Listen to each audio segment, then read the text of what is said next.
மகர ராசி நேயர்கள் இந்த குருதிசாரம் நடக்கக்கூடிய 49 நாட்களுமே உளவியல் மாற்றங்கள் எதை எதிர்கொள்ள போறாங்க அப்படிங்கிறத ஃபர்ஸ்ட் நீங்க சொல்லுங்க மேம். கேட்டால் கொடுப்போம், பாவம் ஐயோ பாவம் இல்லைன்னு தானே நம்ம கேட்குறாங்க, கொடுப்போம் அப்படின்னு எல்லாமே கொடுத்துருவோம். யாருக்கு ஹெல்ப் பண்ணாலும் கொஞ்சம் கவனமாக ஹெல்ப் பண்ணுங்கள். இவங்க ரொம்ப கவனமாக இருந்துக்கிறது சிப்ளிங்ஸ்கிட்ட.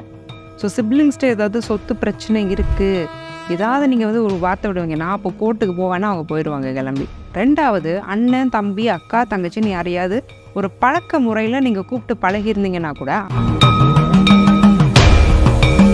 நிறைய பேருக்கு இந்த லோ ப்ரெஷர்னால தலை சுற்றுதுலாம் சொல்ல ஆரம்பிப்பாங்க. அது ரொம்ப யங்ஸ்டராக இருந்தாலுமே டக்குன்னு எந்திக்கும் போது ஒரு மாதிரி கிட்டினஸாக இருக்குது, ஒரு மாதிரி பிளாக்காக இருக்குது, அந்த மாதிரிலாம் சொல்லக்கூடிய ஒரு ஆப்பர்ச்சுனிட்டி இந்த குரு அதிசார பயிற்சி கொடுக்கும். கம்பளி போர்வைகள்னு சொல்லுவோம். இந்த குளிர்காலத்துக்கு ஏற்ற ஒரு கம்பளி போர்வை அதை எடுத்துகிட்டு முதியோர் இல்லத்துக்கு போகணும். அங்கே உள்ள ஓல்டு ஏஜ் பீப்புளுக்கு இவங்களுக்கு முடிஞ்சதை வாங்கி கொடுக்கணும். ஸோ எத்தனை நம்பர்ஸ் மூலியமோ வாங்கி கொடுங்க, டோட்டலாக எத்தனை கவுண்ட்ஸ் இருக்கோ அதை கேட்டுட்டு கூட வாங்கி கொடுங்க. மகர ராசி நேயர்கள் இந்த குரு அதிசார பயிற்சியின் போது போயிட்டு வரக்கூடிய கோவில் திருவெண்காடு. இது ஒரு புதன் ஸ்தலம். இங்கே புதன் பகவானுக்கு இவங்க போய் புதன்கிழமையில் அர்ச்சனை வச்சுக்கிறது அப்படிங்கிறது ரொம்ப ரொம்ப ரொம்ப நல்லது. இங்கே உள்ள சுவாமியோட பேர் அகோரமூர்த்தி. சிவபெருமான் கோவ வடிவத்தில் உக்கிரமாக இருந்தாலுமே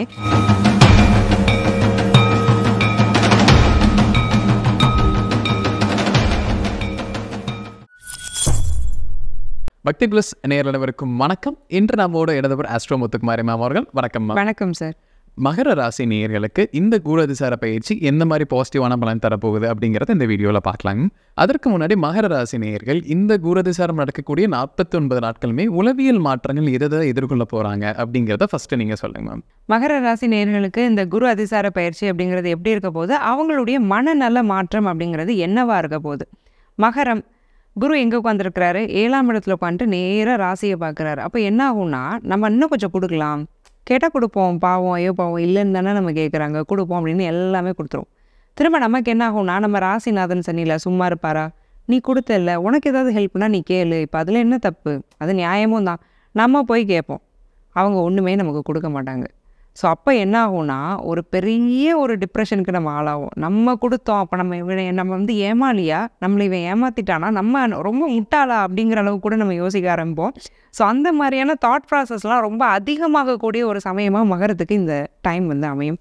ஸோ யாருக்கு ஹெல்ப் பண்ணாலும் கொஞ்சம் கவனமாக ஹெல்ப் பண்ணுங்கள், அல்லது எக்ஸ்பெக்டேஷன்ஸ் இல்லாமல் ஹெல்ப் பண்ணுங்கள். 2 சினாரியோ வச்சுக்கோங்க. நீங்கள் திரும்பி எதிர்பார்க்குறீங்க அப்படின்னா யாருக்கும் ஹெல்ப் பண்ணாதீங்க, யாரும் உங்களுக்கு திருப்பி பண்ண போகிறதில்ல இந்த குறிப்பிட்ட அதிசார பயிற்சியில். ஏன்னா 7ல் குரு உட்காந்துட்டு ராசியை பார்க்குறாரு. கொடுத்து பிரயோஜனம் இல்லாமல் போகிறதுக்கான வாய்ப்பும் ரொம்ப அதிகமாக இருக்குது. தகுதி இல்லாத நபர்களுக்கு நீங்கள் கொடுக்குறதுக்கு, இது கொடுத்ததுக்கு நம்ம சும்மாவே இருக்கலாமேன்னு யோசிக்கிறதுக்கு, அது நீங்கள் பேசக்கூடிய அறிவாக இருக்கலாம், நீங்கள் கொடுக்கக்கூடிய பணமாக, எல்லாருமே கொடுக்குறதுனா அறிவுன்னு பணம்னு நினச்சிக்கிறாங்க. பட் நம்ம சில விஷயங்களை சொல்லித்தரோம், நம்ம மனசை விட்டு சில எமோஷன்ஸை நம்ம ஷேர் பண்ணுறோம், நம்ம கைண்டாக இருக்கிறோன்னா இது அதை விட வேல்யூபிள். அதையும் கொடுக்காதீங்க, கொஞ்சம் ரிசர்வ்டாக கன்சர்வேட்டிவாக இருந்துக்கிறதுங்கிறது நல்லது. மகர ராசி நேயர்களுக்கு இந்த குருதிசார பயிற்சி காலகட்டத்தில் ஒரு விஷயங்களை தவிர்க்கணும், இல்லை ஒரு குறிப்பிட்ட நபர்களிடமிருந்து ஜாக்கிரதையாக இருக்கணும்னா அது யாராக இருக்கும் மேம்? மகர ராசி நேயர்களுக்கு இந்த அதிசார பயிற்சியை பொறுத்த வரைக்கும் இவங்க ரொம்ப கவனமாக இருந்துக்கிறது சிப்ளிங்ஸ்கிட்ட. ஸோ சிப்ளிங்ஸ்கிட்ட ஏதாவது சொத்து பிரச்சனை இருக்குது, ஏதாவது நீங்கள் ஒரு வார்த்தை விடுவீங்க, நான் அப்போ கோர்ட்டுக்கு போவேன்னா அவங்க போயிடுவாங்க கிளம்பி. ஸோ ஏதாவது ஒரு வார்த்தை சொன்னீங்கன்னா அதை உங்களுக்கு அகெயின்ஸ்டாக ட்விஸ்ட் பண்ணி மேனிப்புலேட் பண்ணிடுவாங்க. சில பேருக்கு சிப்ளிங்ஸே பிரச்சனையாக இருப்பாங்க. ஒரு குழந்தையாக இருந்தால் தான் கஷ்டம் நம்ம யோசிப்போம், என் கூட பிறந்ததுங்களால தான் எனக்கு பிரச்சனை நிறைய பேர் இருப்பாங்க. அப்படி இருக்கிறவங்களுக்குலாம் இந்த குரு அதிசார பயிற்சி என்ன பண்ணுவோம்னா, சிப்ளிங்ஸோட பிரச்சனையை அதிகப்படுத்தி விட்டுரும். ரெண்டாவது, அண்ணன் தம்பி அக்கா தங்கச்சின்னு யாரையாவது ஒரு பழக்க முறையில் நீங்கள் கூப்பிட்டு பழகிருந்தீங்கன்னா கூட அவங்களால ஏதாவது பிரச்சனை, ஒரு வாக்குவாதம், ஒரு மனஸ்தாபம் வர்றதுக்கான வாய்ப்பு ரொம்ப அதிகமாக இருக்குது. ஸோ என்ன பிரச்சனை இருந்தாலும் இந்த குறிப்பிட்ட சைனுக்கு ஆற போட்டு அது அதுக்கப்புறமா பேசுகிறதுங்கிறது உங்களுக்கு நல்லது. மகர ராசி நேயர்களுக்கு ஒரு வேலையில் இருக்கக்கூடிய நபர்களுக்கு இந்த காலகட்டத்தில் அந்த வேலை அப்படிங்கிறது எப்படிப்பட்ட முன்னேற்றம் இருக்க போகுது, இன்க்ரிமெண்ட் இல்லை ப்ரொமோஷன் இதெல்லாமே கிடைக்கிறதுக்கான வாய்ப்புகள் இருக்காங்க மேம்? மகர ராசி நேயர்களுக்கு இந்த குறிப்பிட்ட காலகட்டத்தில் பேங்கிங் ஃபினான்ஸ் செக்டாரில் ஏதாவது எக்ஸாமுக்கு நீங்கள் முயற்சி பண்ணிட்டு இருக்கீங்க, ரொம்ப நாளாக எக்ஸாம் எழுதிட்டுருக்கேன், கிளியர் ஆகலைன்னா டக்குன்னு கிளியர் ஆகிரும். ஏன்னா குரு உச்சமாயி ராசியை பார்க்குறாரு. பேங்கிங் ஃபினான்ஸ் ஆடிட்டிங் செக்டாருக்கெலாம் காரகமான கிரகம் குரு தான். அப்போ கண்டிப்பாக பணம் புழக்கக்கூடிய இடங்களில் நீங்கள் வேலை தேடுறீங்கன்னா அது நிச்சயமாக கிடச்சிரும். 10, 11ஆம் அதிபதிகள்லாம் வலுவாக இருக்கிறதுனால ரெஃபரன்ஸ் மூலமாக வேலை கிடைக்கும். ஸோ இது ஒரு டெக்னிக்கல் ஃபீல்டில், நான் டெக்னிக்கல் ஃபீல்டில், கார்ப்பரேட்டில் ஏதாவது நீங்கள் வேலை தேடுறீங்கன்னா ஏதாவது ஒருத்தர் கண்டிப்பாக கரெக்டான சமயத்தில் உங்களை ரெஃபர் பண்ணி காப்பாற்றி விட்டுருவார். நீங்கள் எந்த குறிப்பிட்ட கம்பெனியை எய்ம் பண்ணுறீங்களோ அதுவே கிடைக்கிறதுக்கான வாய்ப்பு இருக்குது. வேலைக்கு சேர்ந்ததுமே அங்கேயுமே ஒரு சகஜமான ஒரு என்விரான்மெண்ட், ஒர்க் என்விரான்மெண்ட்டுங்கிறது ரொம்ப ரொம்ப முக்கியம். சம்பளம் எவ்வளோ முக்கியமோ அதுக்கு ஈக்குவலாக நம்ம வேலை செய்யக்கூடிய இடத்துல இருக்கக்கூடிய சூழ்நிலைங்கிறது இம்பார்ட்டண்ட். ரெண்டுமே வந்து அழகாக அமைகிறதுக்கான ஒரு ஆப்பர்ச்சுனிட்டிங்கிறது மகரத்துக்கு இந்த குரு அதிசார பயிற்சியில் இருக்குது. மகர ராசி நேயர்களுக்கு வந்து தொழில் அப்படிங்கிறது இந்த குரு அதிசார பயிற்சிக்கு பின் எந்த அளவு சாதகமாக இருக்க போகுதுங்க மேம்? மகர ராசி நேயர்களுக்கு தொழில் வெற்றி உண்டா? குரு அதிசார பயிற்சிக்கு அப்புறம் கண்டிப்பாக உண்டு. 10ஆம் இடம் ரொம்ப வலுவாக இருக்குது. அதே மாதிரி குருவுடைய பார்வை லக்னத்துக்கு இருக்கிறது ரொம்பவே நல்ல விஷயம். அப்போது தனக்கு சம்பந்தமே இல்லாத ஒரு துறையில் கூட ஒரு தொழிலை ஆரம்பித்தா அது ஜெயிக்கிறதுக்கான வாய்ப்பு அப்படிங்கிறது ரொம்ப அதிகமாக இருக்குது. ஒரு பிளானுக்கு 10 பிளான் பண்ணி தான் மகரம் எப்போவுமே கேல்குலேட்டிவாக தான் இறங்கும். ரொம்ப டக்குலாம் சட்டுன்னு எதையும் செய்யக்கூடிய ராசி வந்து மகரம் கிடையாது. ஏன்னா சனி வந்து ஒரு நிதான குணத்தை வந்து மகரத்துக்கு கொடுத்துக்கிட்டே இருப்பார். ஸோ அந்த மாதிரி ஒரு நியூ வெஞ்சருக்கு நீங்கள் போகிறீங்க அப்படின்னாலும் அதில் சக்ஸஸ் ஆக முடியும். அல்லது இருக்கிற ஒரு பிஸ்னஸை அடுத்த லெவலுக்கு நான் எடுத்துகிட்டு போகிறேன். ஸோ இப்போ இதெல்லாம் நான் பண்ணிகிட்ருக்கேன், இந்த விஷயங்களை நான் கொண்டு வந்தேன்னா எனக்கு இன்னும் ப்ராஃபிட் கிடைக்கும், நான் வெளியில் தெரியவேன், 4 பேருக்கு என்ன புரிய வரும் அப்படின்னு நீங்கள் நினைக்கிறீங்கன்னா அதுக்கான டைமாகவும் இது இருக்குது. பிஸ்னஸ் கான்டாக்ட்ஸ் ரொம்ப கிடைக்கும். தொழில் செய்கிறவங்களுக்கு தெரியும் கான்டாக்ட்ஸ் ரொம்ப முக்கியம்னு. ஸோ அந்த மாதிரி நல்ல கான்டாக்ட்ஸ் நிறைய மகரத்துக்கு கிடைக்கிறதுக்கான வாய்ப்புகளும் ரொம்ப அதிகம். பார்ட்னர்ஷிப்பில் மகரம் ரொம்ப கவனமாக இருந்துக்கணும். பார்ட்னர்ஷிப்பை தவிர்த்துக்கிறது அல்லது பார்ட்னர்ஸ் கூட பிரச்சனை இருந்தால் கொஞ்சம் வைண்ட் ஆஃப் பண்ணிக்கிறதுங்கிறது நல்லது. மகர ராசி நேயர்களுக்கு இந்த காலகட்டத்தில் திருமண யோகம் அப்படிங்கிறது எந்த அளவு சாதகமாக இருக்குங்க மேம்? குரு அதிசார பயிற்சிக்கு அப்புறம் மகர ராசிக்கு திருமண யோகம் எப்படி இருக்குது? 12 ராசிகள்லையுமே திருமண யோகம் ரொம்ப வலுவாக இருக்கிறது மகர ராசிக்கு தான். இப்போ தான் 7.5 சனி முடிஞ்சதுங்க, நிம்மதியாக இருக்கும், திரும்பியும் திருமணம்னு பிரச்சனையை தோன்றீங்களான்னா அப்படி இல்லை. திருமணம் அப்படிங்கிறது ரொம்பவே ஃப்ரூட்ஃபுல்லாக அமையும். ஏன் மகரம் வந்து திருமணத்தை ஒரு பிரச்சனைக்குரியதாக யோசிக்கிற அளவுக்கு போகிறாங்கன்னா, கடந்த 7.5 வருஷம் சனியோட பிடியில் இருந்தாங்க. நிறைய ரிலேஷன்ஷிப் ஃபெயிலியர்ஸை வந்து மகரம் வந்து பார்த்துருப்பாங்க. மல்டிபிள் பிரேக்கப் யாருக்கு நடக்கும்னா மகரத்துக்கு நடந்திருக்கும். கடந்த 7.5 வருஷத்தில் ரிப்பீட்டடாக ஒரே டைப் ஆஃப் பர்சன்ஸை இவங்க சூஸ் பண்ணியிருப்பாங்க ரிலேஷன்ஷிப்க்கு. திரும்ப பிரச்சனையாக இருக்கும். அப்போ என்ன இருக்கும்னா இவங்களுக்கே ஒரு லோ செல்ஃப் எஸ்டீம் வந்திருக்கும். நம்ம வந்து ரிலேஷன்ஷிப் அப்படிங்கிறதுக்கு தகுதி இல்லாத ஆள் அப்படின்னு நினைக்க ஆரம்பிச்சிருப்பாங்க. ஸோ அந்த நிலையெல்லாம் மாறி ஒரு நல்ல பார்ட்னர் கிடைப்பாங்க. டிக்னிஃபைடு பார்ட்னர் அப்படிங்கிறவங்க கிடைப்பாங்க. கௌரவமான நல்ல தகுதியான நபர் அப்படிங்கிறவங்க கிடைப்பாங்க.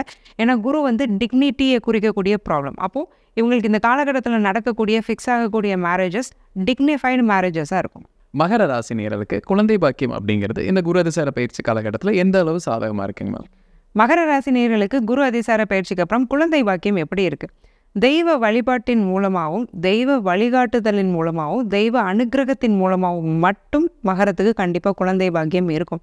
ஏன்னா 5ஆம் இடம் வலுவாகுது. 5ஆம் அதிபதி சுக்கிரன் நீசமானாலும் புதனோட பரிவர்த்தனையாகி ரொம்ப வலுவாகிறாரு. அப்போது இஷ்ட தெய்வ வழிபாடு அப்படிங்கிறத நீங்கள் ரெகுலராக கன்சிஸ்டண்ட்டாக பண்ணிக்கிட்டே வரும் பட்சத்தில் குழந்தை பாக்கியம் அப்படிங்கிறது மகரத்துக்கு கண்டிப்பாக கிடைக்கும். அது அம்மன் வழிபாடு இருக்கும் பட்சத்தில் ரொம்பவே நல்லது. சிவன் கோயிலில் உள்ள சாந்த ஸ்வரூபமான அம்பாள், மகாலட்சுமி தாயார், இவங்க எல்லாருமே யாருன்னா சுக்கிரனோட அம்சம்தான். ஸோ அவங்கள நீங்கள் ரெகுலராக வழிபாடு பண்ணிட்டு வரும்போது குழந்தை பாக்கியம்ங்கிறது இருக்கும். ப்ராக்டிக்கலாக கிடைக்கிறதுக்கான சான்சஸ் ரொம்ப கம்மி. ஏன்னா 7ஆம் இடம் அப்படிங்கிறது ஓரளவுக்கு துர்ஸ்தானம் தான், சரலக்னம், அதனால் துர்ஸ்தானம் தான். ஸோ தெய்வ வழிபாடு குறிக்கக்கூடிய 5ஆம் இடம் வலுவாக இருக்கிறதுனால வழிபாட்டின் மூலமாக குழந்தை பாக்கியம் அப்படிங்கிறது நிச்சயமாக கிடைக்கும்.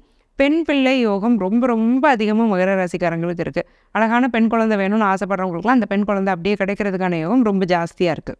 மகர ராசி நேயர்களுக்கு உடல்நலம் அப்படிங்கிறது இந்த குரு அதிசார பயிற்சி காலகட்டத்தில் எந்த அளவு முன்னேற்றத்தை அடையும் மேம்?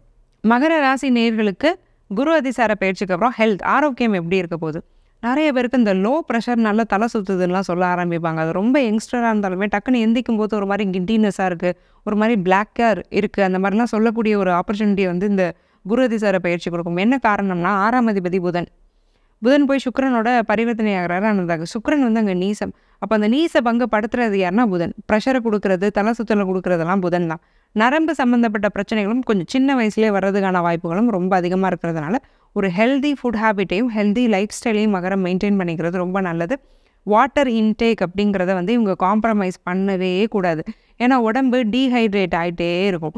குரு அங்கே உட்காந்துட்டு நேராக ராசியை பார்க்குறாரு. ஆனால் வீடு கொடுத்த சந்திரன் வந்து அமாவாசை யோகத்தில் ட்ராவல் பண்ணுவார். மாதத்தில் 15 நாள் வந்து தேய்பிரையாக இருந்து தான் அடுத்து வளர்பிரையாக மாறுவார். அப்போ சந்திரனோட டிரான்சிட் அப்படிங்கிறது ரெகுலரைஸ்டாக இல்லைங்கிறதுனால டீஹைட்ரேஷன் ப்ராப்ளம், நீர் சம்மந்தப்பட்ட பிரச்சனைகளும் மகரத்துக்கு வரதுக்கான வாய்ப்பு ரொம்ப அதிகம். மகர ராசி நேயர்களுக்கு கடன் அப்படிங்கிறது இந்த காலகட்டத்தில் குறைவதற்கு எந்த அளவு சாதகமான வாய்ப்புகள் இருக்குங்க மேம்? மகர ராசி நேயர்களுக்கு இந்த குரு அதிசார பயிற்சிக்கு அப்புறம் கடன் அமைப்புகள்லாம் எப்படி இருக்க போகுது? கண்டிப்பாக கடனை வந்து நீங்கள் ஓரளவுக்கு செட்டில் பண்ண போகிறீங்க. கம்ப்ளீட்டாக என்னால் அடைக்க முடியல, பட் பரவாயில்ல, ஒரு டீசெண்டான அமௌண்ட்டை நான் பே பண்ணிட்டேன். இது வந்து எனக்கு ஒரு நல்ல ரிலீஃபை கொடுக்குது, லைஃப்பை பற்றின ஒரு ஹோப்பை கொடுக்குது. அடுத்த இன்வெஸ்ட்மெண்ட்ஸ் எல்லாம் பற்றி நான் இப்போ தான் யோசிக்க ஆரம்பிக்கிறேன். நான் இருந்த கடனில் இந்த கடன் மட்டுமே கமிட்மெண்ட்னு தான் நான் ஓடிட்டு இருந்தேன். அந்தளவுக்குலாம் மகரத்துக்கு கடன் வந்திருக்கும். என்ன ஆயிருக்கும்னா, அடுத்தவங்களுக்காக தான் இவங்க நிறைய கடன் வாங்கியிருப்பாங்க. அண்ணனை காப்பாற்றணும், தம்பிக்கு கல்யாணம் நடத்தணும், அக்கா தங்கச்சிக்கு நகை போடணும், குடும்பத்தோட பொறுப்பை நான் சுமக்கணும், ஒய்ஃபோட ஃபேமிலி ஹஸ்பண்டோட ஃபேமிலிக்கும் சேர்த்து கொடுத்துட்டு இருந்திருப்பாங்க மகரம். ஸோ அதெல்லாம் சேர்த்து ஒரு சேர இப்போ அந்த கடன்லேருந்து ஒரு நல்ல நிவர்த்தி, இனிமேல் எனக்காக நான் கொஞ்சம் இன்வெஸ்ட் பண்ணிக்கலாம், எனக்கான டைமை நான் ஸ்பெண்ட் பண்ணலான்னு யோசிக்கக்கூடிய அளவில் கடனில் டீசெண்டான அமௌண்ட் வந்து இவங்களால் அடைக்க முடியும்னு சொல்லலாம். மகர ராசி நேயர்களுக்கு ஒரு கோயில் வழிபாடு கொடுக்கலாம் அப்படின்னா குரு அதிசார பயிற்சி காலகட்டத்தில் சக்ஸஸ் தருவதற்கு எந்த கோயில் போகணும் மேம்? மகர ராசி நேயர்கள் இந்த குரு அதிசார பயிற்சியின் போது போயிட்டு வரக்கூடிய கோவில் திருவெண்காடு. இது வந்து ஒரு புதன் ஸ்தலம். இங்கே வந்து புதன் பகவானுக்கு இவங்க போய் புதன்கிழமையில் அர்ச்சனை வச்சுக்கிறது அப்படிங்கிறது ரொம்ப ரொம்ப ரொம்ப நல்லது. இங்கே உள்ள சுவாமியோட பேர் அகோரமூர்த்தி. சிவபெருமான் கோவ வடிவத்தில் உக்கிரமாக இருந்தாலுமே நம்மளை யாராவது ஒருத்தர் துரோகம் பண்ணிட்டாங்க, நம்மளை யூஸ் பண்ணிட்டாங்க, நான் மனசளவில் நொந்து போயிட்டேன்ட்டு போய் அவர்கிட்ட நிற்கும்போது நல்லவங்களுக்கு அவர் கருணை செய்யக்கூடிய வடிவத்தில் தான் இந்த இடத்துல அமைஞ்சிருக்கிறாரு.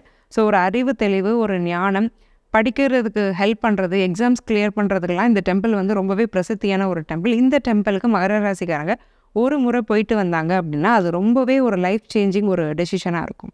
மகர ராசி நேயர்களுக்கு ஒரு பரிகாரம் கொடுக்கலாம் இந்த குருதிசார பயிற்சி சக்ஸஸ்ஃபுல்லாக மாற்றுவதற்கு அப்படின்னா என்ன பரிகாரம் மேம்? மகர ராசி நேயர்கள் இந்த குறிப்பிட்ட குரு அதிசார பயிற்சியை இன்னும் சக்ஸஸ்ஃபுல்லாக மாற்றுறதுக்கு கம்பளி போர்வைகள்னு சொல்லுவோம். இந்த குளிர்காலத்துக்கு ஏற்ற ஒரு கம்பளி போர்வை அதை எடுத்துகிட்டு முதியோர் இல்லத்துக்கு போகணும். அங்கே உள்ள ஓல்டு ஏஜ் பீப்புளுக்கு இவங்களுக்கு முடிஞ்சதை வாங்கி கொடுக்கணும். ஸோ எத்தனை நம்பர்ஸ் மூலியமோ வாங்கி கொடுங்க, டோட்டலாக எத்தனை கவுண்ட்ஸ் இருக்கோ அதை கேட்டுட்டு கூட வாங்கி கொடுங்க. அல்லது அவங்க குளிக்கிறதுக்கு சோப்பு வாங்கி கொடுக்கறது, அவங்களுக்கு க்ளோத்ஸ் வாங்கி கொடுக்கறது, இந்த மாதிரியான விஷயங்களை இவங்க பண்ணும்போது ரொம்பவே நல்லாயிருக்கும். ஏன்னா வயசானவங்களை குறிக்கிற கிரகம் சனி. கம்பளி போர்வை அப்படிங்கிறது சூரியன் சனியோட அம்சம். குளியல் சாதனங்கள் இது எல்லாமே சுக்கிரன். ஸோ இந்த கிரகங்களை வலுப்படுத்தணும் அப்படின்னா சனியுடைய காரகத்துவமான அந்த முதியோர்களுக்கு கொடுத்து தான் அதை சரி பண்ண முடியும். அதனால் இந்த ஓல்ட் ஏஜ் பீப்புளுக்கு இந்த மாதிரியான தானங்களை இவங்க சனிக்கிழமையில் பண்ணுறதுங்கிறது நிறைய சக்ஸஸை இவங்களுக்கு கொடுக்கும். மகர ராசி நேயர்களுக்கு இந்த காலகட்டத்தில் கோர்ட் கேஸ் பிரச்சனையில் ஏதாவது மாற்றங்கள் கிடைக்குமா, முன்னேற்றங்கள் இருக்குமா அப்படிங்கிறத பற்றி சொல்லுங்க மேம். மகர ராசி நேயர்கள் இந்த குறிப்பிட்ட காலகட்டத்தில் கோர்ட் கேசஸ்லேருந்து வெளியே வர முடியுமா? 6ஆம் இடம் வந்து அந்த அளவுக்கு ரொம்ப ஃப்ரூட்ஃபுல்லாக இல்லை. நீச சுக்கிரனோட தான் புதன் பரிவர்த்தனையாக இருக்கிறாரு. ஏதாவது பெண்களால் பிரச்சனைன்னு சொல்லிட்டு நீங்கள் உள்ளே மாட்டிகிட்டு இருக்கிறீங்கன்னா வெளியில் வர்றது ரொம்ப பிரச்சனை. இடியப்ப சிக்கலில் தான் அந்த கேஸ் போய் மாட்டும். சுகர் கோட் பண்ணாமல் உண்மையை சொல்லணும்னா முடிஞ்ச அளவுக்கு நம்ம சொன்ன பரிகாரங்களை செஞ்சு உங்களை சேஃப்கார்ட் பண்ணிக்கிறதும் கோர்ட் கேசஸ்க்குள்ளே போய் மாட்டாமல் இருந்துக்கிறதும் இந்த சமயத்தில் மகரத்துக்கு நல்லது. ஏன்னா பெண்களால் பிரச்சனை வரக்கூடிய ஒரு சமயமாக மகரத்துக்கு இந்த சமயம் இருக்குது. முடிஞ்ச அளவுக்கு லீகல் ப்ராப்ளம்ஸை தவிர்த்துக்கிறது ரொம்ப நல்லது. அதேமாதிரி ரோடு டிராஃபிக்கில் போய் போலீஸ்ட்டை மாட்டுறது, எதையாவது ஒரு பெனால்ட்டி கட்டுறது, இந்த மாதிரியான விஷயங்களை வந்து இவங்க ஃப்ரீக்வெண்ட்டாக பண்ணிக்கிட்டே இருப்பாங்க.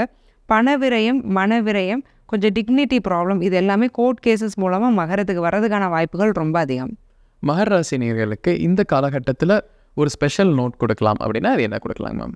மகர ராசி நேயர்களுக்கு இந்த குறிப்பிட்ட காலத்தில் கொடுக்கக்கூடிய ஒரு ஸ்பெஷல் நோட், சொந்த பந்தங்கள், பந்துக்கள், இவங்ககிட்ட யார்ட்டையாவது ரொம்ப நாளாக பேசாமல் இருக்கிறீங்க, பட் நல்லவங்க அப்படின்னு தோணுது, நம்ம தான் கொஞ்சம் கோவப்பட்டுட்டோமோன்னு தோணுதுன்னா தாராளமாக அவங்களுக்கு கால் பண்ணி பேசுங்க. ரீயூனியன் அப்படிங்கிறத கொடுக்கக்கூடிய ஒரு காலகட்டமாக இந்த குரு அதிசார பயிற்சி மகரத்துக்கு அமைஞ்சிருக்கு. கணவன் மனைவியாகவே இருந்திருப்பீங்க, உங்களுக்குள்ளே எந்த பிரச்சனையும் இருந்திருக்காது, இன்லாஸ் மூலமாக ஏதாவது பிரச்சனை வருது, அதனால் நாங்கள் 2 பேரும் பிரிஞ்சுட்டோங்கிற அமைப்பில் இருக்கிறவங்கெல்லாம் அதை உங்கள் ஹஸ்பண்ட்டையோ ஒய்ஃப்கிட்டையோ போய் பேசி சரி செய்ய முயற்சி பண்ணிங்கன்னா கோர்ட்டுக்குள்ளே போகாமலே வெளியிலே ரீயூனியன் ஆகிறதுக்கான வாய்ப்புகள் ரொம்ப அதிகமாக இருக்குது.